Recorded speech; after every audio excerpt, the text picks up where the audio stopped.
বড় শয়তানের ছকে চলছে নীল নকশার বাস্তবায়নের চেষ্টা, নানামুখী খেলা চলছে। তো এই বিষয়গুলো নিয়ে আজকে আমার সঙ্গে আলোচনায় যোগ দিচ্ছেন বিশিষ্ট কলামিস্ট, লেখক, সাংবাদিক এবং মেরিন ইঞ্জিনিয়ার জনাব মিনার রশিদ। মিনার ভাই, আপনাকে স্বাগত জানাচ্ছি অনেকদিন পর। আসসালামু আলাইকুম। ধন্যবাদ কনক সারোয়ার ভাই, এবং এই অনুষ্ঠান এখন যারা দেখছেন এবং পরবর্তীতে যারা দেখবেন সবাইকে প্রীতি আর শুভেচ্ছা। মিনার ভাই, অনেকদিন পরে আপনাকে পেলাম। আপনার কাছ থেকে মূলত শুনবো, আপনার লেখাগুলো পড়ছিলাম আমার দেশের সম্পাদকীয়তে। তো কি মনে করেন, ধরেন ১ মাসের যেই ফলাফল আমরা দেখছি, মানে বৈঠকের ১ মাসের ফলাফল, ধরেন ফেব্রুয়ারিতে যদি নির্বাচন হতে হয়, যে গতিশীলতা আসা প্রয়োজন ছিল সরকারের, সেই গতিশীলতার কিছুই আসে নাই। অনেক ধরনের বিষয় এখনো অমীমাংসিত, অনেক রকমের বিষয় এখনো হাতি দেওয়া হয়নি। তো সেই জায়গায় আপনি ফেব্রুয়ারিতে কিভাবে নির্বাচন করবেন? এখন আবার ধরেন যে ঘটনাগুলো ঘটছে, মানে আমরা যেটাকে বলতে যাচ্ছি, বড় শয়তানের ছকে চলছে নীল নকশা বাস্তবায়ন। অর্থাৎ নির্বাচনকে পিছিয়ে দেয়া। আপনি দেখেন যে মিটফোর্ডের একটা ঘটনা ঘটলো ২ দিন আগে, আসলো ২ দিন পরে, এবং এত সুনিপুণভাবে একটাই ভিডিও আসছে, আর কোনো ভিডিও কিন্তু আসে নাই। মানে ওই যে মারতেছে বাইরে, একটাই ভিডিও আসছে। তো তার মানে হচ্ছে সেখানে ওই জায়গাটা হয়তো বিশেষ কোনো গোষ্ঠী ঘিরে ছিল, যে ওরাই শুধু ভিডিও করছে, ওরাই সময় মতো ছাড়ছে। এর মধ্যে হাসিনার ব্যাপারে আইজিপি রাজসাক্ষী হয়েছেন, বিবিসি রিপোর্ট করেছে। তো সব মিলিয়ে পরিস্থিতিটা আপনার কাছে কি মনে হয়? ধরেন যখন একটার পর একটা সিরিজ ঘটনা ঘটছে, মিটফোর্ডের ঘটনার পরে খুলনায় একটা ঘটনা ঘটলো, গতকাল দেখলাম আরেকটা ঘটনা। আবার ধরেন যারা এটাতে উৎসাহী হচ্ছে, যেমন ধরেন এনসিপির ক্ষেত্রেও দেখলাম যে ওই যে ৳৭,০০,০০০ চাঁদাবাজির একটা ভিডিও ছেড়ে দিছে। আবার গতকাল দেখলাম আইফোন চাওয়া সংক্রান্ত একটা অডিও কল ছেড়ে দেওয়া হয়েছে। তো সব মিলিয়ে বড় শয়তানের ছক, কি বুঝতেছেন আপনি? মানে বড় শয়তান একজন বলা ঠিক হবে না, শয়তানগণ আছে না, না। দেশে বিদেশে। এখানে আসলে অনেকে হয়তো ভুল বুঝতে পারে যে এখানে আসলে একজন শয়তান না। যারা কাজ করতেছে ডেফিনিটলি এটার এগেইনস্ট এ, জাতির সাথে গণতন্ত্রের, জাতির এগেইনস্ট এ, গণতন্ত্রের এগেইনস্ট এ। যারাই কাজ করতেছে তাদেরকে আসলে আপনাকে শয়তানি বলতে হয়। আমরা হয়তো শয়তানকে চিনি না। কিন্তু শয়তান আছে, সেই অস্তিত্বটা টের পাচ্ছি। এবং এই যে আমাদের শীর্ষ বৈঠকে, লন্ডন বৈঠকের পরও আমাদের যে প্রত্যাশা অনেকটা বেড়ে গিয়েছিল। এখন এখানেও যেটা হয়েছে, আমি এখনো অনুরোধ করব সমস্ত রাজনৈতিক শক্তিকে। আপনারা হয়তো বিভ্রান্ত হচ্ছেন। আমাদের মনে হয় আরকি। কোনো আপনাদের মন্তব্য, বিবৃতি দেখে বা ইন্টারনালি সেটা তো করবেনই। সেই প্রতিযোগিতা থাকবে, প্রতিদ্বন্দ্বিতা থাকবে, সেটা আমরা চাই, সেটা হোক। কিন্তু এই সময়টা তো এটা রাইট না। এটা আপনাদের পলিটিক্যালি ইনকারেক্ট যে স্টেপ গুলি নিচ্ছে, বিশেষ করে সবগুলি দলই বলা যায়। বিশেষ করে এনসিপি ধরেন, ওই কয়েকটা কথা সেটা আমার খুব খারাপ লেগেছে। যেরকম আমি তো নাহিদ, এদেরকে আমরা পছন্দ করি, আমাদের সবার সাথে একটা ভালো আন্ডারস্ট্যান্ডিং। তারপরেও সমালোচনা করতে হচ্ছে এই কারণেই, যে বলে যে জনগণের সমর্থন না থাকলে, আমি কথাগুলি করে আনছি, দেখেন কিভাবে ঘোলাটে করছে পুরো পানিটাকে। যে জনগণের সমর্থন থাকলে দিল্লিতে যেতে হয় না, লন্ডনে যেতে হয় না। এইটাতে কি বুঝাইতে চাচ্ছেন? আপনাদের একটা সীমা আছে, এই সীমার বাইরে যায়েন না। এখন একটা কথা হলো যে এখানে আগে বুঝতে হবে রাজনৈতিক প্রতিদ্বন্দ্বী এবং শত্রু। ডেফিনেটলি আধিপত্যবাদ বা ফেসিবাদ আমাদের শত্রু, আমাদের গণতন্ত্রের শত্রু, আমাদের জনগণের শত্রু। আমরা দেখেছি গত 15-16 বছর বা 20 বছর যাবত আমাদের উপর কি মানে স্টিম রুলার চালিয়েছে। কাজে দে আর ডেফিনেটলি শত্রু। এখন সেই শত্রুকে আপনি রাজনৈতিক প্রতিদ্বন্দ্বীর সাথে মিশিয়ে ফেলেন, সেটা আপনাদের নিজের টোটাল এই 24-এর যে গণ আন্দোলন বা বিপ্লব, এইটার স্পিরিটের এগেইনস্টে আপনারা এখানে যায়েন না। আবার একই কথা বলি অন্যদিকে, যে বিএনপির পক্ষ থেকেও আপনি দেখেন যে এগুলো হয়তো খেয়াল করতেছেন না, এটা পিছন থেকে যে বলছেন যে কোনো একটা বড় শয়তান এগুলি নিয়ে খেলছে। আবার এখানে বলছেন যে কাউকে পাঠিয়েছি দিল্লি, এখন আবার পিন্ডিতে পাঠানোর আয়োজন চলছে। এগুলি তো ভয়ঙ্কর বাই ন্যারেটিভ। আপনার তো পিন্ডির সাথে আমাদের এমন কিছু হয় নাই। এখন আপনাদের খেয়াল রাখতে হবে জিও পলিটিক্যাল, এই জিও পলিটিক্যাল একটা রিকোয়ারমেন্ট আপনাকে, যে আমরা অনুষ্ঠানে আসার আগে যেটা বলতে চাচ্ছিলাম, একটা উদাহরণ দিয়ে, অনেকে হয়তো পছন্দ করেন না ইরানি সিস্টেম বা ইমাম খোমেনিকে, কিন্তু তার একটা প্রজ্ঞাবান দেন একটা স্টেপ দেখেন, যেটার জন্য এখন পর্যন্ত এরা সারা পৃথিবীর এগেনস্টে টিকে আছে। সমস্ত মানুষ, এমনকি মুসলিম বিশ্বেরও তো খুব একটা সমর্থন ছিল না, ইদানিং হয়তো কিছুটা এসেছে। এখন ওই সময়ে প্রথম যখন খোমেনির জাস্ট ওদের ওই বিপ্লবের পরপরই, তখন তাদের যে খুমেনির খুব কাছের একজন আয়াতুল্লাহ ছিলেন, আমি নামটা আমার মনে নাই, ওনার সাথে একটা দ্বন্দ্ব বেজে যায়। ওনার কথা হলো কি, যে আপনি এই যে একটা ইসলামিক বিপ্লবের পর যে সোলজার গুলি হবে, সৈনিক যারা হবে, তারা ইসলামিক ক্যারেক্টারিস্টিক সব বজায় থাকতে হবে, তাদের চরিত্র, তাদের আচরণ সেরকম হতে হবে।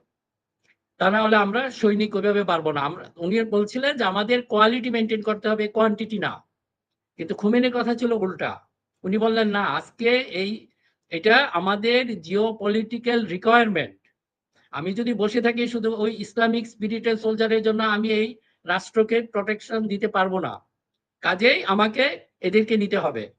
উনি যেহেতু একটু বেশি কি বলবো ইয়ার মধ্যে নৈতিকভাবে যেটা আরেকটু ছিলেন, মনে করতেন যে এটা নৈতিক স্খলন হয়েছে খুমেনি, তারপরে ওনার বিরোধিতা করে এমন চরম বিরোধী হয়ে পড়েন। একইভাবে আপনাদেরকে আমি একটু অনুরোধ করব একটা জিনিস খেয়াল করতে, যে অনেকেই দেখে আমাদেরকেও সমালোচনা করে। একটা জিও পলিটিক্যাল রিকোয়ারমেন্ট আছে বাংলাদেশেরও। সেই জিও পলিটিক্যাল রিকোয়ারমেন্ট, আমাদের একটা শক্তিশালী একটা পলিটিক্যাল পার্টি দরকার। এটা হলো জিও পলিটিক্যাল। এখন এই মুহূর্তে যদি আপনার অন্যান্য রিকোয়ারমেন্ট, আমাদের নৈতিকভাবে খুব ভালো স্ট্রং একটা পলিটিক্যাল, হ্যাঁ এগুলি আমরা পরবর্তী ধাপে করব।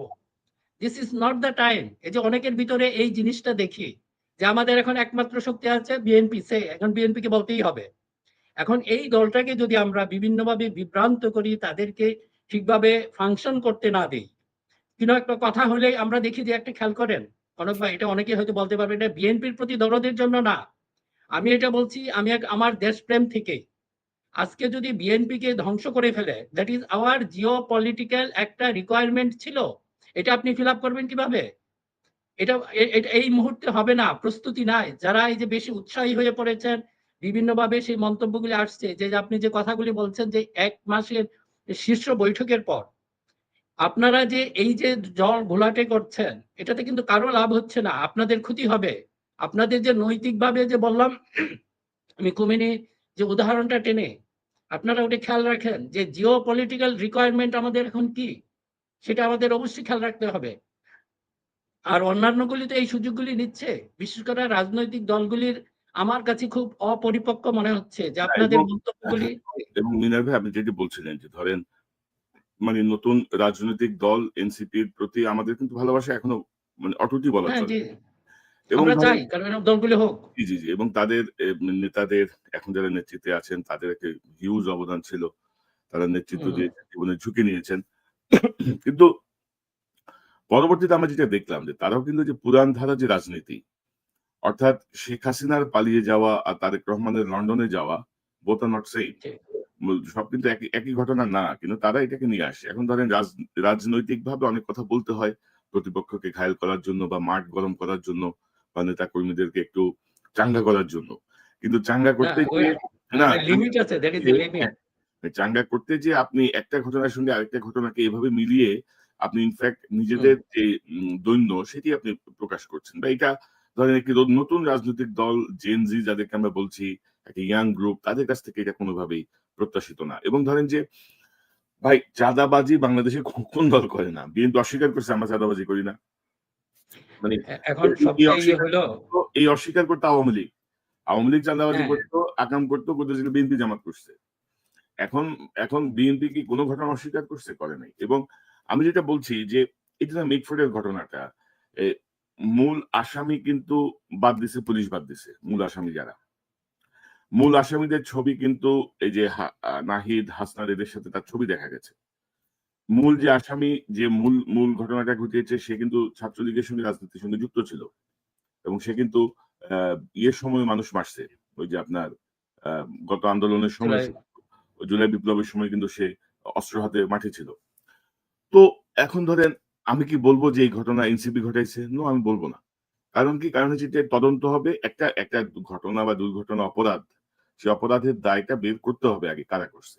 আর পুলিশ কেন আসামির নাম বাদ দিল? মানে এটা অনুসন্ধান করবে কে? তারপরে ধরেন ইদানিং আমরা দেখছি যে আপনি প্রধানতম রাজনৈতিক দলকে আপনি নো হায়ার করে দিতে চাচ্ছেন। যেমন একটা আওয়াজ উঠছে না যে আওয়ামী লীগের পরে এবার বিএনপি। তো এরপরে কি? হুম, এই যে বিষয়টাকে আপনি কিভাবে দেখতেছেন? এই যে ধরেন মানে একটা বিরাজনীতিকীকরণ। হ্যাঁ এটা এই এটা আসলে ট্রেপে রাজনীতিকরণের এটা হ্যাঁ কিন্তু আমরা 111 এর পরেও দেখছিলাম কিন্তু, না? যে জি সুশীলরাই জি জি জি। জি, আপনি যদি একটু বলেন এই না বিরাজনীতিকরণের এইটার কিন্তু দেখেন অনেকগুলি ডাইমেনশন আছে। এটা আপনি যেটা বললেন বিরাজনীতিকরণ, এরা হয়তো অনেকগুলি স্টেপে প্রথম তো সরাসরি করেছে যে আপনার যেটাকে বলতে পারি আমরা বিষ খাইয়ে মারতে চেয়েছে, এখন আর কি মিঠাই খাইয়ে এটা মারা যায়। মানুষকে কিন্তু আপনি এমন মিঠাই খাওয়ানো শুরু করলেন, ডায়াবেটিস বা অন্যান্য রোগে সেও কিন্তু মারা যেতে পারে। এখন এরকম অবস্থা হয়েছে, আমাদের রাজনীতিকে কিন্তু ওই পর্যায়ে নিয়ে গেছে কয়েকটা গ্রুপে, সবার ভিতরেই আমি এই জন্য বলবো, বিএনপির মধ্যে বলেন, জামাতের মধ্যে বলেন, এনসিপির মধ্যে বলেন, কেউ এই ব্যাপারে সচেতন না। তারা এই যে পারস্পরিক কলহ বা যেটা লেগে গেছে, একটা লিমিট আছে। কনক ভাই, এটা হলো কি যে আপনার শত্রু থাকতে পারে, আমাদের যেটা রাজনৈতিক হয়তো শত্রু আছে, রাজনৈতিক প্রতিপক্ষ আছে, কিন্তু রাজনৈতিক শত্রু এবং এই যে প্রতিপক্ষ, আইদার আপনার হয়তো বন্ধু আছে, আপনার শত্রু আছে, আমি যে জিনিসটা বলতে যাচ্ছি। আর মাঝামাঝি জায়গাটা হলো আরেকটা পরত বলেন, এটা হলো প্রতিপক্ষ। এটা কিন্তু আমাদের এই তিনটা রাজনৈতিক দলকেই খেয়াল রাখতে হবে যে আপনাদের সবার কমন শত্রু কিন্তু এখনো আড়ালে আছে। এরাই কিন্তু দেখেন, এই যে আপনার যখন এই যে ইয়ার ঘটনা, মিডফোর্ডের ঘটনাটা হলো, তখন এখানে যে শুধু জামাত বা এনসিপি এটা অংশগ্রহণ করেছে প্রচারে তা না, এখানে কিন্তু পেছন থেকে আওয়ামী লীগও অংশগ্রহণ করেছে। আবার দেখবেন সেই এই দলটাই আবার যদি এই জামাতের বিরুদ্ধে কোনো কিছু হয়, তাহলে এরা চলে আসে বিএনপির সাথে। মানে এই সমস্যাটাকে আরো একটু বড় করে তুলে ধরে। এই ব্যাপারে যদি আপনারা সচেতন না থাকেন, অনেক ব্যাপারে যেটা হচ্ছে কি একটু ভালো করে ইনভেস্টিগেট বা অনুসন্ধান না করে আমরা সেই প্রচারণায় অংশগ্রহণ করি। এইটা হয়ে গেছে। এই যে বিরাজনীতিকরণ বললেন, এটা দে আর সাকসেসফুল। ওই পিছন থেকে যে বড় শয়তানের কথা বলেছেন, সে কিন্তু অ্যাক্টিভ, সেই ১-১১ থেকেই। অ্যান্ড ওই গ্রুপটা কিন্তু এখনো সক্রিয়, বিভিন্নভাবে এটা আসছে, কখনো বন্ধু সেজে, কখনো শত্রু সেজে, এবং সে একসাথে সব কাজগুলি করছে। কিন্তু হয়তো আমাদের রাজনৈতিক দলগুলি এই ব্যাপারে খুব একটা সচেতন না। এজন্য আমি সবাইকে অনুরোধ করব, যখন আপনারা এই যে পারস্পরিক কাদা চোরাচুরি করেন, this is not the time. আপনাদের কিন্তু এখনো যে মূল টার্গেট অ্যাচিভ হয় না, দেশে গণতন্ত্র এখনো যদি বলেন এখনো ফিরে আসে না। এটা একটা জায়গায় রাখা হয়েছে, এতে সেফ কাস্টডি বলেন আমাদের গণতন্ত্র। বললাম যে doctor Yunus it is in safe custody, কিন্তু এখনো কিন্তু গণতন্ত্র আসে নাই। এই অ্যাচিভ না করা পর্যন্ত যদি আপনারা এই কাদা চোরাচুরি শুরু করেন, তাহলে কিন্তু এটা কারোর জন্যই ভালো হবে না। এটা এই কথাটাই, এবং এই জন্যই আমাদের সবাইকে একটু সাবধান হতে হবে, কারণ বিরাজনীতিকরণের সেই প্রচেষ্টা এখনো বন্ধ হয় নাই।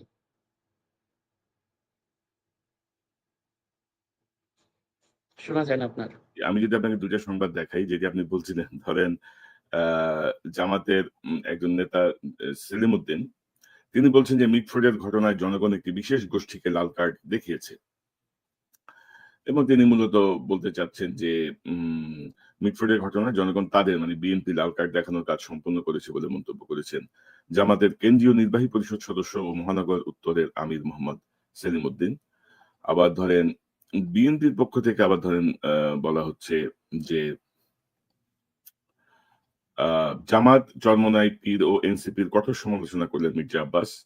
অর্থাৎ ধরেন এই যে এই মিটফোর্ডের এই ঘটনাটার পরে অ্যা তিনি বলছেন যে পুরান ঢাকার মিটফোর্ডের ব্যবসায়ী লালচাঁদ হত্যাকাণ্ডের ঘটনায় গ্রেপ্তার হওয়া মাহিনের সঙ্গে জাতীয় নাগরিক পার্টি, এনসিপি নেতাদের ছবি রয়েছে, বিএনপির সঙ্গে নয়। অর্থাৎ দেখেন যে একটা অপরাধমূলক কর্ম ঘটেছে। একটা অপরাধ হয়েছে।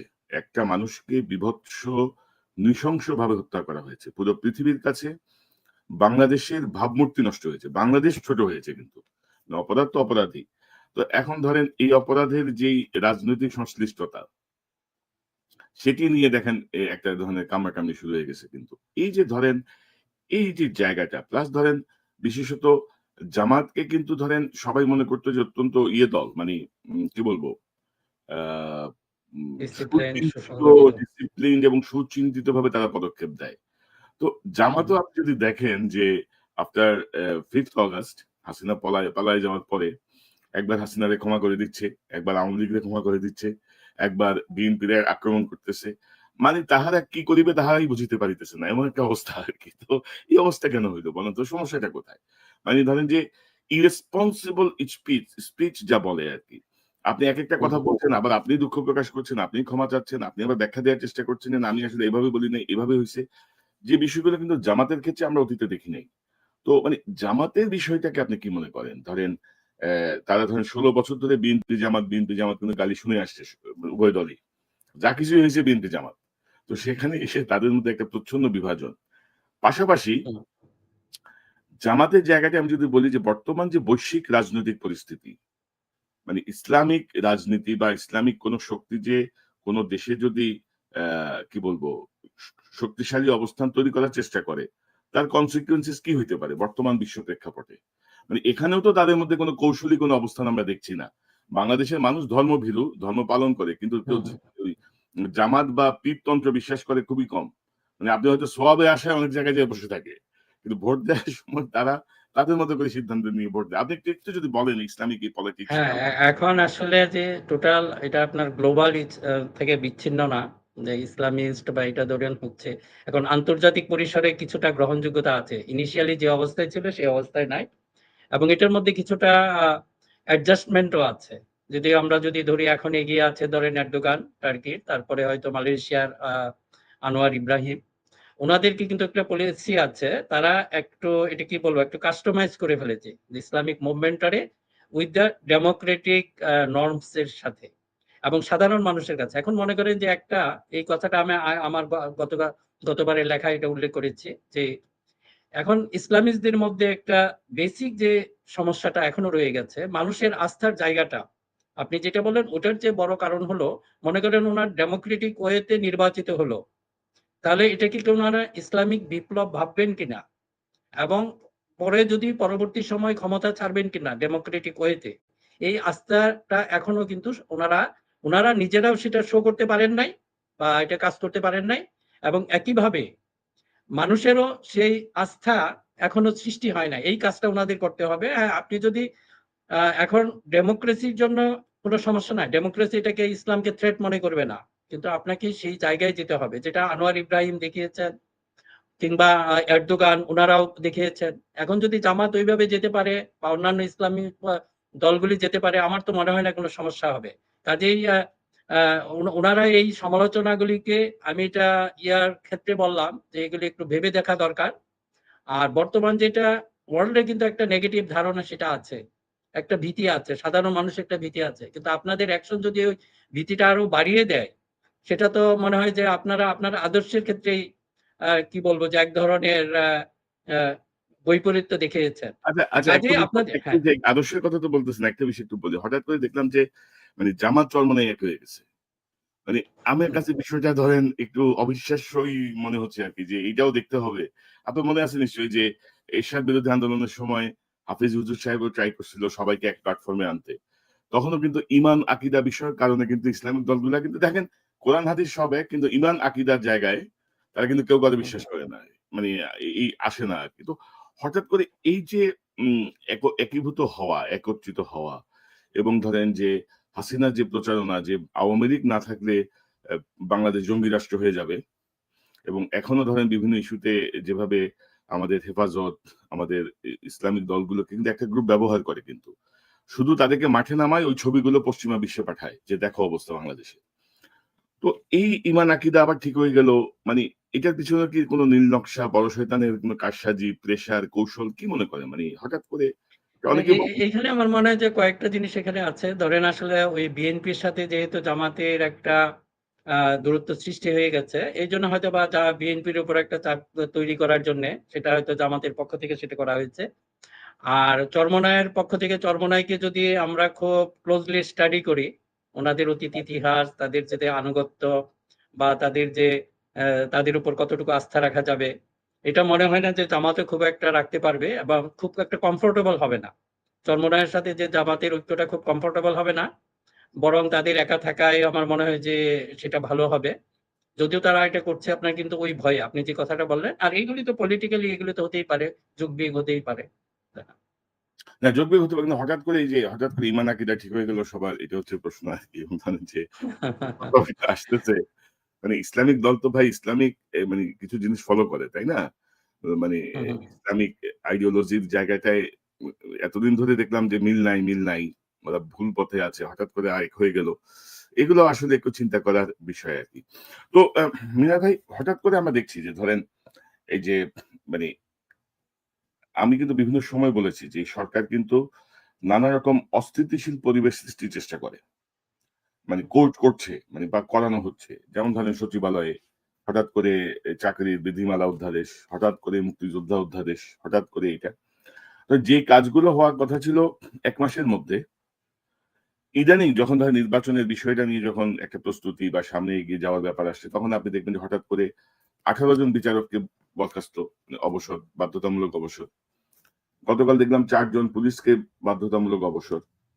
আজকে আবার দেখলাম হচ্ছে কি যেন, এই যে আজকে আবার দেখলাম মানে কি বলবো, ওই যে অনেকের আপনার প্লট বাতিল করে দিছে। এই যে আমি যদি আপনাকে দেখাই, যুগান্তরের সাবেক সচিব, বিচারক সহ ১২ জনের ফ্ল্যাগ বরাদ্দ উম বাতিল করলো গৃহায়ণ মন্ত্রণালয়। অর্থাৎ ধরেন, মানে আপনি কার্যকর জায়গাগুলোয় আপনি পিছায়ে আছেন। আপনি এতদিন যখন করেন নাই, আপনি ব্যাখ্যান্ত দেন। আপনি সুষ্ঠুভাবে নির্বাচনের দিকে যান। এবং যেসব গ্রাউন্ডে এই যে পুলিশকে বরখাস্ত করা হয়েছে, বলা হয়েছে দীর্ঘদিন অনুপস্থিতির কারণে। এরা তো পালাইছে। আপনি দীর্ঘদিন অনুপস্থিতিটাকে আপনি সামনে নিয়ে আসলেন। কিন্তু গণহত্যার সময় এরা যে যুক্ত ছিল, সে অপরাধে আপনি কিন্তু ১১ মাসের মাথায় এসে বরখাস্ত করছেন, তাও হচ্ছে অনুপস্থিতি। ১৮ জন বিচারক, আজকে আমার দেশেই একটা রিপোর্ট দেখলাম যে মানে বিচারকদের 80% এখন হচ্ছে আওয়ামী লীগের বিচারক। আওয়ামী লীগের অপরাধীদেরকে পুলিশ ধরে দেয়, এরা জামিন দিয়ে দেয়। একজন আমাকে বলছিলেন যে 164 এর মানে স্বীকারোক্তিমূলক জবানবন্দি বা মূল আসামির বক্তব্য থাকার পরেও মানে নির্দ্বিধায় জামিন দিয়ে দিচ্ছে কোর্ট। তো কি মনে করেন যে আজকে আবার ধরেন আমাদের আসিফ নজরুল আবার বলছে যে উম আইন উপদেষ্টা বলছে যে ধরেন এই সরকারের আমলে জুলাই গণহত্যার বিচার হবে। তো এই সরকারের আমল বলতে আর কয়দিন? এই সরকারের আমলের আর কয়দিন বাকি আছে? ধরেন যে আপনার যদি ফেব্রুয়ারিতে যদি নির্বাচন হয়, তাহলে আর কয় মাস বাকি আছে? তো এই ১১ মাসে বিচারের যে নমুনা আমরা দেখছি, তো আপনি জুলাই গণহত্যার বিচার এই সরকারের আমলে যদি হয়, তো এই সরকারের আমল তো হইতে হবে ১০ বছরের। না, এখন আসলে তাদের মূল কাজ যেটা ছিল যে নির্বাচনের দিকে যাওয়া। কিন্তু আমাদের ধরেন একটু সুশীল বলেন বা সাধারণ মানুষের একটা সমর্থন পাওয়াতে এরাও মনে হয় যে এগুলি সব ভুলে গেছে। এইটা আল্টিমেটলি ক্ষমতার মনে হয় এক ধরনের স্বাদ আছে। কারণ ডক্টর ইউনূসের ভিতর উনার জন্য এটা খুব একটা কিছু না। কিন্তু বাকিদের জন্য অনেক কিছু।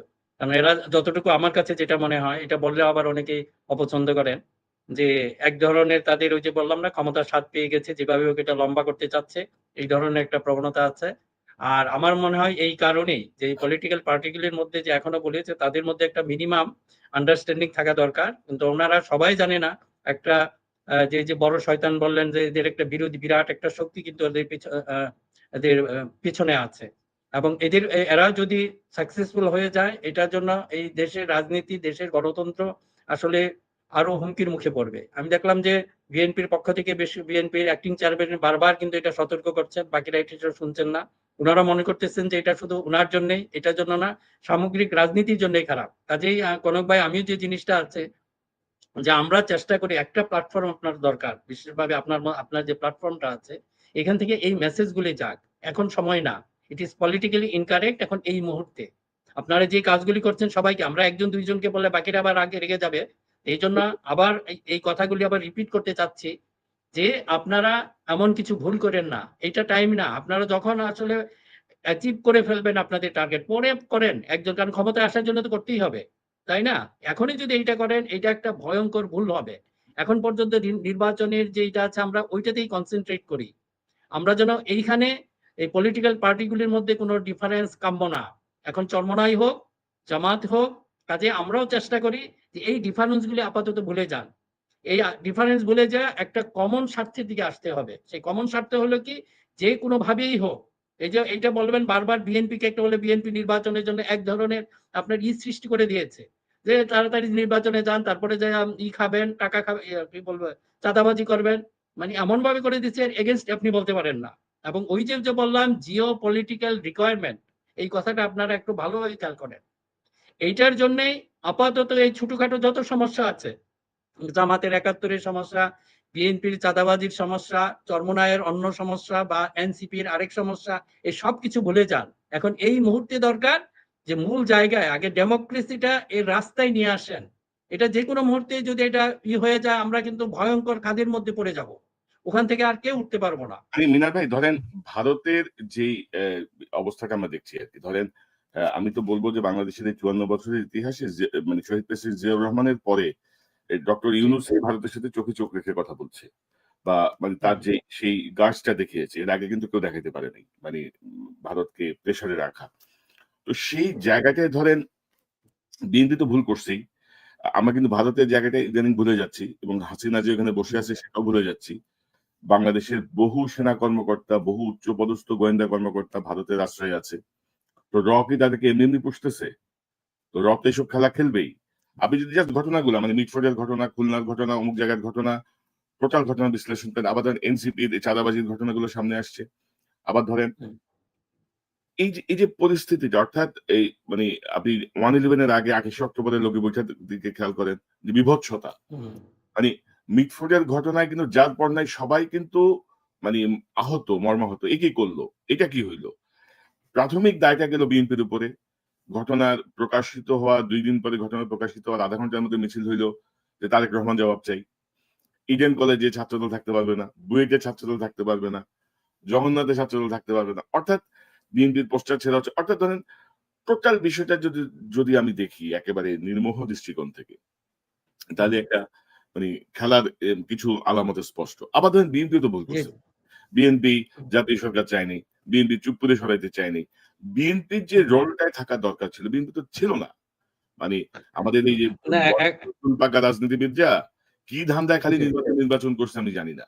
মানে তাদের জন্যই তো ভালো হইতো না? তাদের নির্বাচনের জন্যই তো ভালো হইতো। কি মানে এখন হ্যাঁ, কনক ভাই এই যে দেখেন মিটফোর্ডের ঘটনাটা এটা কিন্তু আসলে আমাদের টোটাল রাজনীতির এগেইনস্টে, টোটাল গণতন্ত্রের এগেইনস্টে। কিন্তু আমাদের রাজনৈতিক দলগুলি ভাবছে এটা শুধু বিএনপির এগেইনস্টে করা হয়েছে। এটা কিন্তু আসলে একটা মারাত্মক ভুল। আর বিএনপির ব্যাপারে যে জিনিসটা আছে এটা অবশ্যই সমালোচনা করতে হবে। যে কথাগুলি বললেন, হয়তো দেখেন যে জিয়াউর রহমান বা ম্যাডাম জিয়া উনারা কিন্তু জনগণ তাদেরকে উনাদের মানে কি তাদের মাইন্ডটা সহজে রিড করতে পারতেন। কিন্তু এই যে বিএনপির কিছু ঘটনা, আমি বিএনপি নেতৃত্ব উইথ ডিউ রেসপেক্ট আপনাদের বলছি, এটা আসলে বোঝা যায় না আপনারা কেন এই কাজগুলি করছেন। অনেক কিছু আপনাদের যে ন্যারেটিভ এগুলি সাধারণ মানুষের কাছে বোধগম্য না। কিন্তু কাজেই এই ফিডব্যাক গুলি নিতে চেষ্টা করেন। আগের জেনারেশন যেটা হয়েছে এই যে আপনি দেখেন কিছুদিন আগে আমরা দেখলাম সেই যে এক ধরনের নিরপেক্ষতা বা নিরপেক্ষ পার্সোনালিটি তৈরি করার একই কাজ কিন্তু এখন বিএনপি করছে। এই যে আপনার কয়েকদিন আগে দেখলাম যে আপনার নামগুলো একটু উল্লেখ করলেই ভালো হবে যে আব্দুল নূর তুষার বা অন্যান্য সহ কিছু বুদ্ধিজীবী যেগুলো আমরা জানি এদের রেকর্ড ট্র্যাক রেকর্ড আমাদের জানা আছে। তাদেরকে আপনারা নিয়ে এসে এখন কি করছেন? মনে করছেন যে আমরা বিএনপির কাজে ব্যবহার করতেছি। তা না। আপনারা সেই একই কাজ করেছেন আগের যেটা ছিল যে আপনার ওই যে ইফতেখারুজ্জামান, তারপর সুলতানা কামাল এদেরকে কিন্তু নিরপেক্ষ বানিয়েছে বিএনপি। মাঝে, মাঝে একটু কথা বলতেন ওগুলো হাইলাইট করে মনে করতো আমার পক্ষে বলছে। কিন্তু এর মাধ্যমে যে তাদেরকে নিরপেক্ষ বানিয়ে ফেলছেন এবং পরবর্তী সময় আপনাকে আরো বড় একটা ব্যম্বো দিবে। এটার জন্য আমরা দেখেছি এবং একই কাজ এখনো হচ্ছে। এখন এই যে আপনি কনক ভাই যে কথাগুলি বললেন যে এই ব্যাপারে অবশ্যই সজাগ থাকতে হবে এবং সবচেয়ে বড় কথা হলো আপনারা কি করছেন আপনাদের মাইন্ড যেন জনগণ স্পষ্ট বুঝতে পারে। আমরা কিন্তু কনফিউজড মাঝে, মাঝে। কিছু কাজ কেন করেছেন আমরা জানি না। এখনো কিছু, কিছু উদ্যোগ নিচ্ছেন এটা জানি না। ওই যে আমি বললাম যে জিও পলিটিক্যাল রিকোয়ারমেন্ট এটা আপনাদের উপরই ন্যস্ত। এবং সে কারণেই আপনাদের মাইন্ডটা স্পষ্ট করে পড়া জনগণের জন্য দরকার।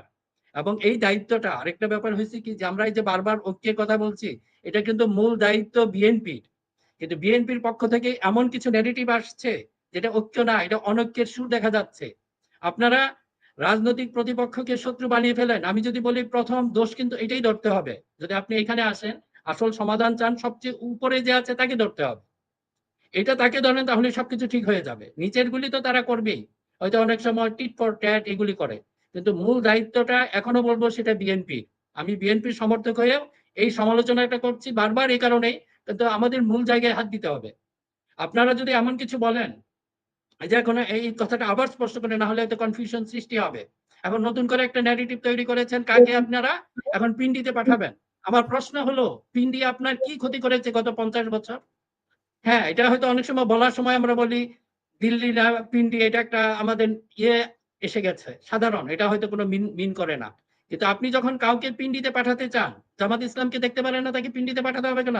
পিন্ডি কেন অ্যাকসেপ্ট করবে জামাত ইসলামকে?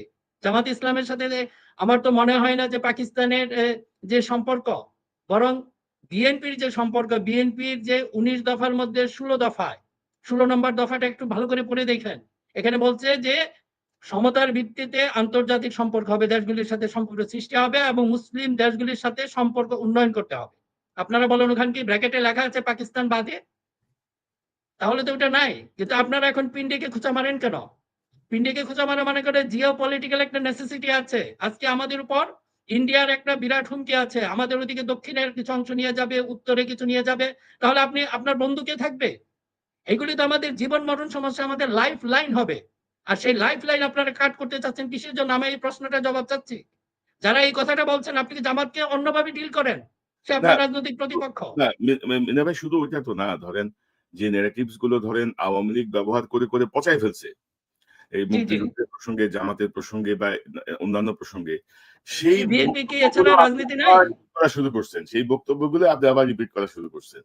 আপনার না, না, জি। মানে এই যে জায়গাটা আরকি, এবং ধরেন যে পাশাপাশি ভারতের এই আওয়ামী লীগের যে হেলমেট বাহিনী, আওয়ামী লীগের যে দুঃশাসন, মানুষ কিন্তু ভুলে যেতে বসছে। এবং আপনি কয়েকটা কথা বলছিলেন যে মিডিয়াকে আমরা নিয়ন্ত্রণ করতে পারিনি। জি। মিডিয়াকে এখনো যে ফ্যাসিস্ট, আমি কয়েকদিন আগে দেখছিলাম যে জয় মামুন বসে আছে। ওই যে শহীদ পরিবারগুলো বলছিল যে তারা চাকরিতে অগ্রাধিকার চায়। এই যারা হুম, জুলাই শহীদ পরিবারগুলো। জয় মামুন দেখি যে এক পোস্ট দিয়া বসছে। এই হচ্ছে গিয়া কোটা না মেধা, মেধা না কোটা, এদের সে টিজ করতেছে। অর্থাৎ মানে এই জাতীয় বদমাশের সংখ্যা কিন্তু কম না। আনিস আলমগীর আরেকটা। এগুলা কিন্তু ঘাপটি হুম, মেরে হুম। বসে আছে কিন্তু। এরা মানে মিডিয়া ম্যানিপুলেট করে কিন্তু পুরা পৃথিবী ওলটপালট হয়ে যায়। মিডিয়া ম্যানিপুলেশন এর কারণে। মিডিয়া যদি কোন কিছু ম্যানিপুলেট করতে চায় সংঘবদ্ধভাবে, তো সেই জিনিসটা হুম। আবারও কিন্তু হচ্ছে। বিএনপির কিছু গর্দভের দল বিভিন্ন জায়গায় বসে আছে, এগুলা কিছু বুঝেও না। মানে এগুলা কিছু বুঝেও না, লাফায় শুধু। মানে না অনেকটা সময় হয় কি যে এই যে আমরা আসলে বিএনপির হুম, বর্তমান অবস্থার জন্য কিন্তু প্রথম আলো ডেইলি স্টার গ্রুপটা দায়ী কিন্তু। প্রথম আলো ডেইলি স্টার গ্রুপটা। তারা ধরেন যেই ন্যারেটিভস তারা দিছে, এই হাওয়া ভবন, তারেক রহমান সবকিছু মিলায় গত ১৬ বছরে ১৭ বছরে আওয়ামী লীগই সেগুলো প্রমাণ করতে পারে নাই। এত এত দুর্দান্ত প্রতাপ নিয়েও। কিন্তু ওই যে ন্যারেটিভস এর জায়গাগুলো, এগুলো নিয়ে ধরেন যখন আমরা কথা বলছি, মির্জা ফখরুল যায়া বলল যে এটা গণমাধ্যমের উপরে আঘাত হচ্ছে। আমরা গণমাধ্যমের উপর অদ্ভুত কাহিনী ভাই। তুমি বুঝো না তো কি এত কথা বলো কেন তুমি ভাই? এইগুলি কি গণমাধ্যম? এগুলি তো আসলে গণমাধ্যম না। হ্যাঁ। তো এই জায়গাগুলো মানে ১৮ বছর ক্ষমতার বাইরে থেকে বা এই পরিমাণ নির্যাতনের শিকার হয়েও মানে যেই বোধগুলো তাদের মধ্যে সৃষ্টি হওয়া দরকার ছিল, সেটি তো হয় নাই। প্লাস স্থানীয় পর্যায়ে ধরেন চাঁদাবাজি, টেম্পুবাজি, টেম্পু দখল, টেম্পু স্ট্যান্ড দখল, এগুলো তো হইছে রে ভাই। আওয়ামী লীগকে আওয়ামী লীগের লিকুইড মানি নিয়ে আওয়ামী লীগকে শেল্টার দেওয়া হইছে। বহু আওয়ামী লীগ নেতা বিএনপিতে যোগ দিছে, এনসিপি তে যোগ দিছে, ইভেন কি জামাতেও যোগ দিছে। এগুলো আপনারা বিভিন্ন সময় সংবাদ দেখেছেন পত্রিকায়। তো না কনক ভাই হ্যাঁ, এইখানে একটা জিনিস আপনাকে বলে রাখি। এই যে আসলে এটার দায়িত্ব ছিল, আমাকে একজন বিজনেসম্যান খুব সুন্দর। উনি নাকি কয়েকজন অ্যাডভাইজারকে অলরেডি মানে অ্যাডভাইস দিয়েছিলেন যে আপনারা ওই মুহূর্তে যদি ধরেন এই টাকাগুলি যে যখন যে নোটগুলি ছিল এগুলো যদি বাতিল করে দিত, তাহলে এই যে বালিশের নিচে যে টাকাগুলি ছিল এগুলি দিয়ে যত কুকর্ম করেছে। এখন এইটাকে আপনি আসলে আমরা একজনের দোষ অন্যকে চাপাই। সরকারের যে দোষগুলি আছে, এই আইন শৃঙ্খলার যে সমস্ত কিছু এটার জন্য দায়ী কিন্তু স্বরাষ্ট্রমন্ত্রী, বর্তমান পুলিশ। কিন্তু আমরা দেখেন এইটা কথা বলে আমরা কিন্তু দোষটা দিয়ে দিচ্ছি বিএনপির উপরে। এই যে কথাটা বললেন। এখন আপনি আমাকে বলেন যে পুলিশের সহযোগিতা ছাড়া এই দেশে কি কখনো এই চাঁদাবাজি সম্ভব? এই পুলিশটা কার নিয়ন্ত্রণে? এখন বলে হ্যাঁ, সেকেন্ডারি পরে আমরা দোষ দিব। বিএনপিকে আমরা এখান থেকে যদি মুক্ত করে দেই তাহলে তারা সুযোগ নিবে। ওদের উপর একটা চাপ ক্রিয়েট অবশ্যই রাখতে হবে, চাপ রাখতে হবে। কিন্তু মূল দায়িত্বটা কার? আমরা কেন ওই জায়গায় যাচ্ছি না? আমরা যদি প্রথমেই বলি এই মিটফুডের ঘটনা বলেন। এটার জন্য তো হ্যাঁ, বিএনপি যেহেতু তাদের দলীয় লোক তারা একটা দায় অস্বীকার করতে পারবে না। কিন্তু মূল দায়টা তো ছিল সরকারের। কিন্তু আমরা সবচেয়ে হলো কি আমরা প্রথমে ওইদিকে না যেয়ে বিএনপিকে ধরি, তারেক রহমানকে ধরি। তারেক রহমান তো আর প্রাইম মিনিস্টার না। তার বিরুদ্ধে কেন স্লোগান হয়? এসব আসলে কিসের লক্ষণ? এখন এই কথাগুলি আমাদের এই যে সুশীল বা এই জায়গা থেকে আমাদের বলতে হবে। আমাদের যে আমরা মোরাল ব্রিগেড যারা আছি তাদের এই কথাগুলি বলতে হবে। আপনি যদি ওইদিকে না যান এইজন্য যে জায়গায় সমস্যা ওই জায়গায় হিট করতে হবে। তা না হলে এগুলি সমাধান হবে না। এবং মিনা ভাই ধরেন আমি তো এইসব কথা বলতে যাই যে পরিমাণ গালাগালি দেখি আরকি। মানে জেনজিদের মুখের ভাষার যে নমুনা দেখি আরকি। আবার কিছু লোক মানে দাড়ি টুপিওয়ালা, তারাও যেভাবে কমেন্টস করে, হুম, এগুলো দেখলে বোঝা যায় যে এগুলো আসলে কোত্থেকে হচ্ছে। এগুলো আইডেন্টিফাই করার চেষ্টা চলছে যে মানে গোয়েন্দা সংস্থাও অ্যাক্টিভ। ভারতের প্রভাব তো এখনো ধরেন মাঝখানে একটু কমছিল, আবার হুম, কিন্তু সেটা গেইন করছে। এবং ধরেন যে মানে মূল যে জায়গাটা, মানে আরেকটা দুর্ভাগ্যের জায়গা যেটা, যে আমরা ধরেন হাসিনা আমলে বা অতীতে যেটা দেখছি, ধরেন রমনা বটমূলে বোমা হামলা হইছে। মানে মুহূর্তের মধ্যে বলে দিল যে এটা বিএনপি জামাত করছে। হুম, অমুক জায়গায় বোমা হামলা হয়েছে, অমুক জায়গায় একটা অঘটন ঘটছে, বলে দিল যে এটা বিএনপি জামাত করছে। তো এখনো ধরেন এই এনসিপি বলেন বা ইয়ে বলেন, একটা ঘটনা ঘটছে, বললো যে এটার সঙ্গে বিএনপি যুক্ত। আরে ভাই, আমার বাংলাদেশের প্রয়োজনে তো এটা রুট কজে আমার যাইতে হবে।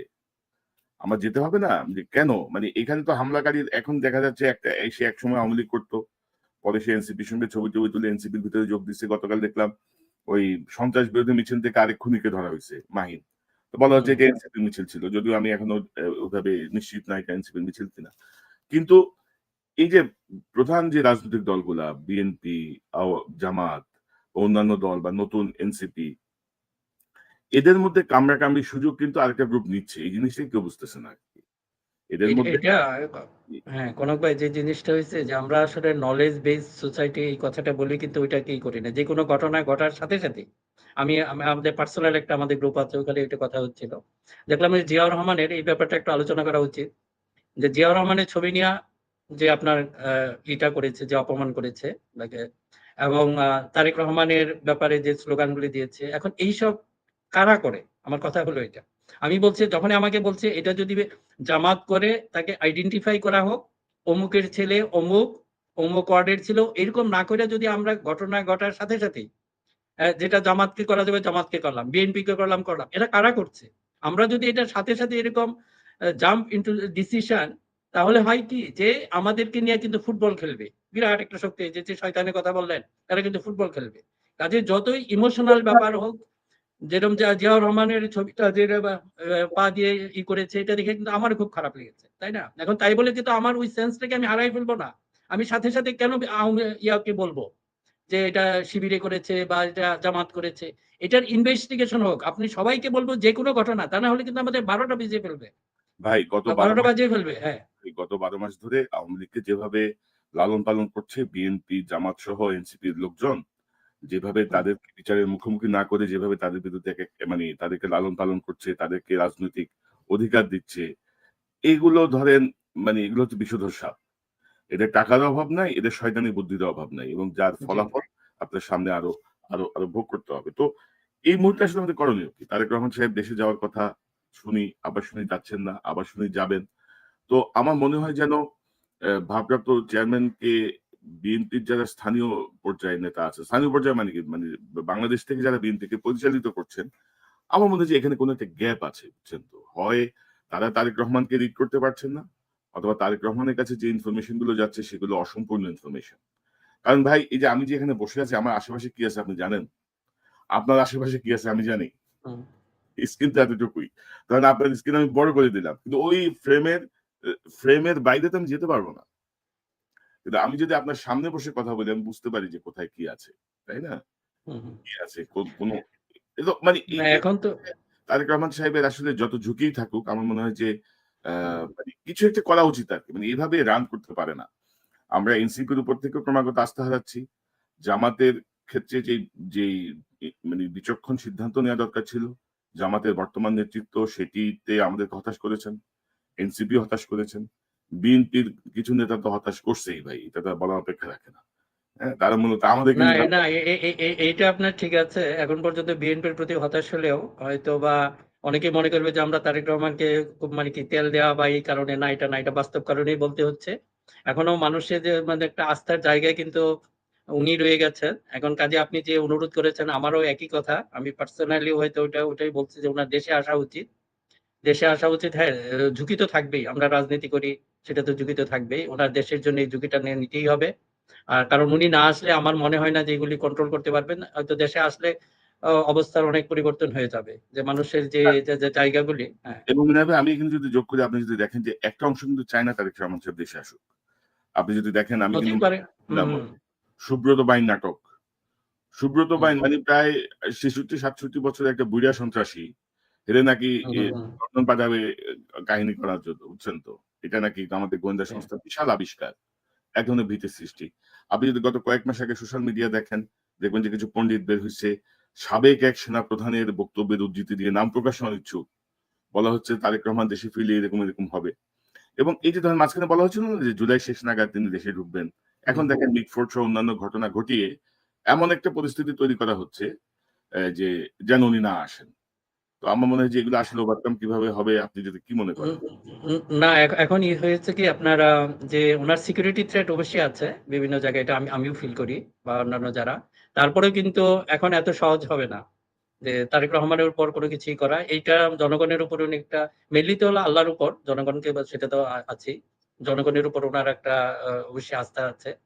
আর আল্লাহ ডেফিনিটলি, এটা আমরা একজন মুসলমান হিসেবে সেটাও বিশ্বাস করতে হবে। কাজে এই মুহূর্তে আমার কাছে মনে হয় যে এই জটিলতাগুলি এটা আরো বাড়তে থাকবে। উনি যদি এখান থেকে দূরে থাকেন, কিন্তু আমার কাছে মনে হচ্ছে হয়তো উনি আর বেশি দিন থাকবেন না, অতি সত্বরই আসবেন, এটা আশা করি। এবং এটা আমার এক ধরনের ওনার প্রতি দাবি, জনগণেরও দাবি। উনি দেশে আসুন, মরলে আমরা একসাথে মরবো, অসুবিধা কি? দেশের ভিতরে তো মরতে তো হবেই। উনি ওই এই নিয়ে আসলে সেটা জনগণ সবচেয়ে বেশি উদ্দীপ্ত হবে এবং এটার জন্য এবং অনেক রাজনৈতিক জটিলতা দূর হয়ে যাবে। কারণ উনি বাইরে বসে ওই যে কথাটা বলেন, ছোট্ট ফ্রেম থেকে কিছু দেখেন, উনি পুরা ফ্রেমটাকে যখন দেখতে পারবেন, উনার অ্যাকশন নেওয়া খুব সহজ হবে। উনার আন্তরিকতা আছে। এই যে বললেন যে চাঁদাবাজির ব্যাপারে অবশ্যই উনি ডিনাই করেন নাই। ৪,০০০ এর উপরে কিন্তু অলরেডি শাস্তি দেওয়া হয়েছে। উনি আর কি করবেন? উনার তো যা করার মেক্সিমাম করে ফেলেছেন। এখন যদি প্রশাসন হাতে থাকতো এবং এই কথা বললেও, হ্যাঁ বলেন। ভাই ধরেন এই ৪,০০০ বহিষ্কারের মধ্যে সরকার কয়জনকে অ্যারেস্ট করছে? ২ টা হ্যাঁ, ঘটনা সেটা তো সরকারের দায়িত্ব ছিল। ঘটছে। ধরেন ওই যে চাঁদাবাজদেরকে ধরছে বা কোন সন্ত্রাসীকে ধরছে, স্থানীয় পর্যায়ে দেখা গেল যে তাদেরকে আবার থানা ঘেরাও করছে। এটা হয়, এটা সব আমলেই হয়। ঘেরাও করে না, কাউকে ছেড়ে এইটা তো করছে আপনার ওই লোকাল যারা ওদের লোকাল যারা সাপোর্টাররা। লোকাল হ্যাঁ, সাপোর্টাররা। তো কিন্তু আপনি পার্টি থেকে জি, না দল আমি থেকে আমি কিন্তু আমি জাস্ট এটা এটা করা বলতে নেই। যাচ্ছিলাম যে আপনি লোকাল সাপোর্টারদের থানা ঘেরে আপনি আসামি ছাড়বেন কেন? আপনি সেনাবাহিনী হুম। ডাকেন, গুলি করেন প্রয়োজনে পায়ের মধ্যে যে ভাগ। বিএনপি কি কোন হস্তক্ষেপ করছে? এই বহিষ্কারের পরে দায়িত্ব তো সরকারের। সরকার কি বিএনপিকে আরেকটা হেলমেট বাহিনী বানাতে চাচ্ছে? যে দেখো তোমাদের জন্য সব ফ্রি, তোমরা যা খুশি তা করো। দল বহিষ্কার করলে আমরা তোমাদেরকে কিচ্ছু বলব না। তোমরা তোমাদের কাজ চালায় যাও। তো এই জায়গাগুলোর সমাধান কি? না, এখন কনক ভাই, যে এই যে জিনিসটা হয়েছে যে আমাদের এটা আমি আবার বললাম যে এই যে টেম্পোবাজি বলেন বা এগুলি বলেন, যে এই যে প্রচারণা যেটা হয়েছে, এটা তো সত্যতা অবশ্যই আছে। এবং এটার বিরুদ্ধে যে একটা, এটাকে ব্যবহার করা, প্রচারণা না বলে যে এই জিনিসটাকে হয়তো আমাদের শুধুমাত্র যে বিএনপির এগেনস্টে ব্যবহার করা হচ্ছে তা না। আপনারা কিন্তু খেয়াল রাখেন, এটা কিন্তু আমাদের টোটাল সামগ্রিক রাজনীতি, আমাদের গণতন্ত্রের এগেনস্টে ব্যবহার করা হচ্ছে। এটা আপনারা বুঝতে পারতেছেন না, যারা মনে করতেছেন এখান থেকে অনেকে হয়তো ফায়দা নিতে চাচ্ছেন, পলিটিক্যাল ফায়দা বা অন্যান্য, এটা কিন্তু একটা মারাত্মক ভুল হবে। সবাইকে একসাথেই যেতে হবে এবং এইগুলি স্বীকার করতে হবে। আপনার যেটা হচ্ছে যে ডিনায়াল অফ দ্য ট্রুথ এখন আর সম্ভব না। এখন বিএনপি হোক বা যে কোনো দলই হোক, এগুলি তো আপনি কিভাবে রাখবেন? আপনার যদি 18 কোটি মানুষের হাতে এখন প্রায় আপনার ক্যামেরা আছে, এরা সিটিজেন জার্নালিস্ট হয়ে গেছে, যে কোনো কিছু তুলে ফেলবে। কাজেই এখনকার প্রেক্ষাপট এটা কিন্তু যারা পরবর্তী ক্ষমতায় আসবেন তাদেরকে কিন্তু অবশ্যই ভাবতে হবে এটাকে কিভাবে ডিল করবেন। শুধু এখন যে গণমাধ্যম শুধু না, গণমাধ্যমকে ডিল করা, সামাজিক সোশ্যাল মিডিয়াকে ডিল করা, এটাকেও কিন্তু আপনাদের পলিসির মধ্যে নিতে হবে। তা নাহলে কিন্তু এটা একটা আসলেই খুব জটিল অবস্থা হয়ে দাঁড়াবে। আর এই কারণে আমি সবার প্রতি অনুরোধ থাকবে, আপনারা এই ছোটখাটো যে ডিফারেন্স এগুলি থাকবেই, আপনি এটা কখনোই করতে পারবেন না। কিন্তু এইগুলি আমাদের ভুলে যে আমাদের বৃহত্তর স্বার্থে এক হতে হবে। আমরা যদি এই কাজটা না করি, কিন্তু যে ক্ষতি হয়ে যাবে শুধু বিএনপির হবে না, এটা কিন্তু সবারই হবে। এবং যদি এই যে কচুকাটা যে হবে, যেটা এটা আমরা তো জানি সম্ভাব্য, এটার হাত থেকে কেউ রক্ষা পাবেন না। রাইট। এবং এরা ভয়ঙ্কর, আমরা দেখেছি। কাজে এগুলি রাজনৈতিক প্রতিপক্ষকে শত্রু বানায়েন না, আর শত্রু মিনিমাইজ করে ফেলেন। আর এটা, হ্যাঁ, এটা সময় আছে। আপনি আগে টার্গেট অ্যাচিভ হয়ে নেই, আমাদের গণতন্ত্র ফিরে আসুক, পরে গণতান্ত্রিক ফাইট বা আমরা সেটা করবো, একজন আরেকজনের সাথে করবোই। কারণ আমি ক্ষমতায় যেতে চাই, আপনিও ক্ষমতায় যেতে চান, আর কিন্তু আপনার এটা না, this is not the time. আপনার হচ্ছে সোশ্যাল মিডিয়া কন্ট্রোল করা বা সোশ্যাল মিডিয়ার করা মানে গালাগালি করা না। মানে মা-মাসি ধরে হুম, গালাগালি করলেই মনে করে যে মানে অতীতের ধারাবাহিকতা আরকি। মনে করে যে দিছি কাইল্লা। আরে বেটা মানে this is not the way. এবং বিএনপি তো ধরেন হুম, স্থায়ী কমিটির সদস্য সহ কিন্তু আমাদেরকে গালাগালি করে। হ্যাঁ? মানে এটা এক ধরনের হুম, মজা পাইছে আরকি। এটা বুঝেই নাই যে বহু রক্তচক্ষু অতিক্রম করে আমরা এই কাজগুলো করে যাচ্ছি গত ১৫ ১৬ বছর ধরে। তো যাই হোক এগুলা ধরেন হয় কি একটা দল যখন কিছু শেখে না বা বাংলাদেশের জনগণও তো খুব সহজে বিভ্রান্ত হয়ে যায়। মানে ভুলে যায় অনেক কিছু। তো সেই জায়গাটা থেকে আমি জানি না আমরা যে চেষ্টাগুলা করছি সেই চেষ্টার সুফল আসলে আমরা ওইভাবে পাচ্ছি না। বিশেষ করে যে অপদার্থ অন্তর্বর্তীকালীন সরকার ডক্টর ইউনূসের নেতৃত্বে বারবার বলা সত্ত্বেও কোনো পরিবর্তন হয় নাই। তারেক রহমান সাহেবের সঙ্গে বৈঠকের পরে নির্বাচনের তারিখ এগিয়ে আসার পরেও যে পরিবর্তন বা গতিশীলতা প্রয়োজন ছিল সেটা হয় নাই। এখন নানা রকমের পরিস্থিতি সৃষ্টি করে আমার ধারণা তারেক রহমান সাহেবের দেশে ফেরাটা ঠেকানো এবং নির্বাচনটাকে আরো প্রলম্বিত করা। কারণ আপনি জানেন যে ২ সপ্তাহ আগে জামাতের আমির বলছে, "এই পরিস্থিতিতে কিসের নির্বাচন?" মানে কাহিনীটা কি রে ভাই? এত সুশীল হয়ে গেলেন আপনারা? কি নির্বাচন কি ৫ বছর পরে হইলে কি আপনার ভোট বাড়বে আরো মনে করেন আপনি? বাড়বে না। তো যাই হোক এখন এই জায়গাগুলো কে কারে বোঝাবে ভাই বলেন? এখন আমাদেরকে না এবং এই কারণেই করক ভাই যেটা হয়েছে যে এটার সমস্ত সমাধান হবে যদি তারেক রহমান উনি দেশে ফিরে আসেন, তাহলে পরিস্থিতি অনেকটা নির্বাচনমুখী হয়ে পড়বে। আমার কাছে যেটা মনে হয়, আই ফিল দিস ওয়ান। এবং জামাত সহ অন্যান্য যারা আছেন, আমি পজিটিভ অর্থে আপনাদেরকে বলবো যে আসলেই এখন কি বলবো, সামগ্রিকভাবে আপনারা তাকান যে বিএনপি বিপদে পড়লে আপনার যে লাভ হবে এটা কিন্তু না। এটা কিন্তু খেয়াল রাখেন। পিছনে গিয়ে যে অনেক কিছু আছে সেটা হয়তো আপনিও জানেন না। কাজেই বিএনপি বিপদে পড়লে জামাতের লাভ হবে, ক্যালকুলেশন কিন্তু সহজ না। কিংবা এনসিপি লাভ হবে, এটা সহজ না। বিপদ সবার একসাথেই আসবে। এবং কাজে ধরেন সবার প্রতি অনুরোধ। হ্যাঁ। এবং ধরেন আমি তো পার্সোনালি বা আমরা কয়েকজন মিলে কিন্তু আমরা কিন্তু ইউনূস সাহেব কিন্তু সমর্থন দিচ্ছিলাম কিন্তু। আমরা চাচ্ছিলাম যে সিস্টেমের পরিবর্তন হোক। কিন্তু ইউনূস সাহেবের এই মোটিভেশনাল স্পিচ ছাড়া, মোটিভেশনাল কথাবার্তা হুম, ছাড়া, কাব্যিক কথাবার্তা ছাড়া উনার অ্যাডমিনিস্ট্রেটিভ কোনো কিছুই আমরা আসলে পাইনি। যার ফলে আমি খুবই বিরক্ত হয়ে উঠছি। মানে এইভাবে দেশ চলে না আরকি। আপনি নোবেল লরিয়েট ডক্টর ইউনূস, আপনার ব্যক্তিগত ক্যারিশমা হুম, অনেক কিছুই থাকতে পারে। কিন্তু সরকার পরিচালনার দায়িত্ব নেয়ার পরে আপনার কাছে আমার বাকি সব মানে পর্দার আড়ালে চলে যাবে। আপনার বর্তমান ভূমিকাই চলে আসবে। সেই জায়গাটায় আপনি আসলে কি করছেন? এবং আপনি এখনো সে অপদার্থগুলারে নিয়া হালচাল করতেছেন। আপনি মহান। আ আপনার আ আ মানে আপনি কেন্দ্রিক আবর্তিত হচ্ছে আরকি। মানে আপনি হাইলাইটেড। আপনার পেছনে একদল মানে কতিপয় ছাগল লা ধ্বংস করে দিচ্ছে সবকিছু। ২-১ জন আছে ভালো কাজ করছে। কিন্তু সেটা হাতে গোনা। এতটাই নগণ্য যে রাষ্ট্রের সাথে এই রাষ্ট্রের যেই পরিবর্তন, এত জীবন দানের পরে, এত অ জনসম্পৃক্ত বিপ্লবের পরে এই জাতীয় মানে লেথার্জিক কার্যক্রম সমর্থন করার কোনো কারণ নাই আরকি। কোনই কারণ নাই। এবং আপনার এই বিপ্লবই আপনারা ভুলে গেছেন কিনা কে জানে। মানে এই যে এরকম একটা বিপ্লব পরবর্তী আসছেন সেটাই ভুলে গেছেন কিনা আল্লাহ মালুম। তো এই হচ্ছে গিয়ে অবস্থা আরকি। তো ভাই আপনার সর্বশেষ মন্তব্য শুনি। আমাদেরকে ভাই গাইল্লা শেষ করে ফেলাইতেছে বুঝছেন তো। আর ওই হাসিনা হুম। আমলে বলতো লন্ডন থেকে টাকা আসে। এখন স্পেসিফিক বলতে পারে না কোত্থেকে আসে। হ্যাঁ, কি যেন বলে? কত টাকা পাইছো? ব্যবসায়ী। হুম, কত টাকা পাইছস? বুঝছেন তো? বিএনপি সমালোচনা হুম, করেন, বিএনপি গাইলে শেষ করে ফেলাবে। এনসিপি তে হুম, কিছু হুম, বলেন, হুম। এনসিপি গাইলে শেষ করে ফেলবে। বিএনপির পক্ষে কিছু যাক, এনসিপি জামাত মিলে গাইলে শেষ করে ফেলাবে। ভাই এইগুলা কি ধরনের জিনিস দাঁড়াচ্ছে? এই মানে না। ১ বছরও তো পুরে নাই। এই পরিমাণ রক্ত এবং এই পরিমাণ জীবনের পরে এই পরিমাণ অসহিষ্ণুতা, এই পরিমাণ ব্যক্তিকেন্দ্রিক মানে আত্মকেন্দ্রিক বা নিজেই ক্ষমতায় যাবো, হ্যান করব, ত্যান করব। এটা কি মানে কোন কথা হইলো বলেন তো? আচ্ছা, আমার সর্বশেষ যে কথাটা হলো যে আজকে তো অনেক সমালোচনা করেছি, যে আপনাদের সবার প্রতি অনুরোধ থাকবে যে এই সমালোচনাগুলি এটা হলে আমরা কারেক্টিভ। আপনাদের ধ্বংস করার জন্য করি না। আপনারা যেগুলি করেন বা পিনাকিদা এবং ইলিয়াস, অনেকে হয়তো বিএনপি নট কমফোর্টেবল। হয়তো পিনাকিদার একটু সমস্যা, আমি একটু রিকোয়েস্ট করব যে উনাকে, যে এই যে আমাদের এটা বুঝতে হবে। আমরা যদি এই যে বললাম জিও পলিটিক্যাল রিকোয়ারমেন্ট, এখন এটাকে যদি হ্যাঁ, আমরা পারফেক্ট চাই। পারফেক্ট সেটা হয়তো পরবর্তী সময় হতে পারবে। কিন্তু যেটা আমরা সমালোচনার জন্য কোনো টোটাল ইনস্টিটিউশনটাকে যেন আমরা না করি। আমার যে রিকোয়েস্ট হলো, আর আপনাদের প্রতি যেটা করে এগুলি আসলে না বুঝে করে, আমি বলব যে অনেকে যেটা করছে কিন্তু টপ লেভেল থেকে আপনি যেটা বলছেন হয়তো অনেকেই করে মিড লেভেল আমি বলব।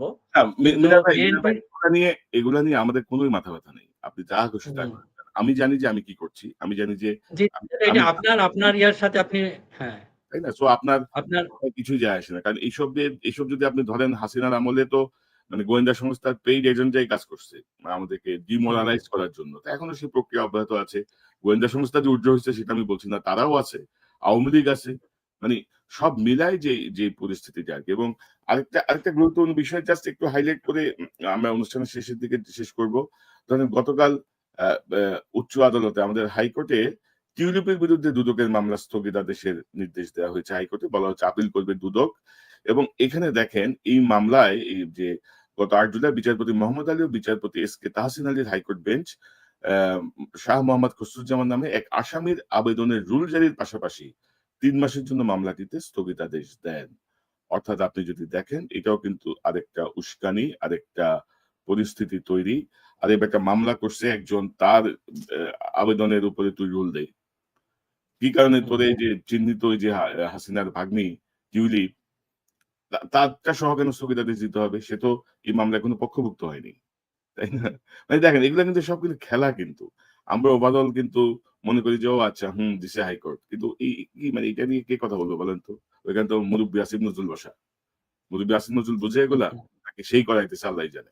তো যাই হোক মিনা ভাই আপনাকে অসংখ্য ধন্যবাদ। আপনার লাস্ট মন্তব্যটা একটু শুনি। হ্যাঁ, যেটা বলছিলাম যে আপনাদের ব্যাপারটা যে জিনিসটা আমার মনে হয় যে জনগণ সেটা বুঝতে পারবে। আর আমরা যদি আল্টিমেটলি দেশের ভালো চাই, দেশের গণতন্ত্রের ভালো চাই, কাজেই এটার মধ্যে সমস্যা হবে না। একটু ডিফারেন্স থাকবেই। কিন্তু এই ডিফারেন্সটা যেন স্থায়ী কোনো ক্ষতির কারণ না হয়। সেটার দিকে আমরা যদি সবাই খেয়াল রাখি তাহলে আর কোনো সমস্যা হবে না। আর আপনারা যে কাজগুলি করছেন আপনাদের বিশেষভাবে ৩ জনের উপর যে অনেকেই খুব নাখুশ, সেটা থাকবেই ইন্ডিভিজুয়ালি। কিন্তু আমার শুধু অনুরোধ থাকবে যে আমরা যেন ওই ইনস্টিটিউশন গুলিকে ধ্বংস না করে দিই। এটা এমন সমালোচনা যেন না করি যেটার ওটা ক্ষতি হবে। জি। ঠিক আছে, ভালো থাকবেন। মিনা ধন্যবাদ। রশিদ আপনাকে অসংখ্য ধন্যবাদ আপনার মূল্যবান অংশগ্রহণের জন্য। আপনি একটু ফ্রি থাকেন, নিয়মিত আপনি যেন পাই আগের মতো। আপনি অনেক ব্যস্ত হয়ে আচ্ছা, গেছেন। ঠিক আছে। বাট আমরা নিয়মিতভাবে আপনার বিশ্লেষণ শুনতে চাই, কথা বলতে চাই। আপনাকে অসংখ্য ধন্যবাদ। দর্শক এতক্ষণ যারা অনুষ্ঠান শুনলেন নিশ্চয়ই আপনি আলোচনার মর্মার্থ উপলব্ধি করতে সক্ষম হবেন। পরিস্থিতি জটিল, বড় শয়তান যা নীল নকশা করছে, ছোট শয়তান যা বাস্তবায়ন করছে এবং সবাই খুবই অ্যাক্টিভ। এবং গত কয়েক মাসের বিশ্লেষণ আমি বলব যে বড় শয়তানের অনুসারীরা সকল রাজনৈতিক দলের ভেতরে তাদের আসন গেড়ে বসেছে এবং তারা বেশ অ্যাক্টিভলি কাজ করে যাচ্ছে। এবং এর থেকে যদি আমরা বের হতে হয় সবাইকে সচেতনতার সাথে, কঠোরতার সাথে মোকাবেলা করতে হবে পরিস্থিতি। কারণ জুলাই বিপ্লব মানুষের যে আত্মত্যাগ, মানুষের আহ, যে উদ্দেশ্য নিয়ে এই আমরা হাসিনাকে বিতাড়িত করেছি, সেই উদ্দেশ্য ব্যাহত হয়ে যাবে যদি আমাদের মধ্যে এইসব কামড়াকামড়ি, অনৈক্য, এইসব জিনিস শুরু হয়। তো আশা করি পরিস্থিতি পর্যবেক্ষণে আছে, আমরা আমাদের পর্যবেক্ষণ তুলে ধরবো। আশা করি আপনারা আপনাদের মতো করে সঠিক সময় সঠিক সিদ্ধান্ত এবং সঠিক অ্যাক্ট আপনারা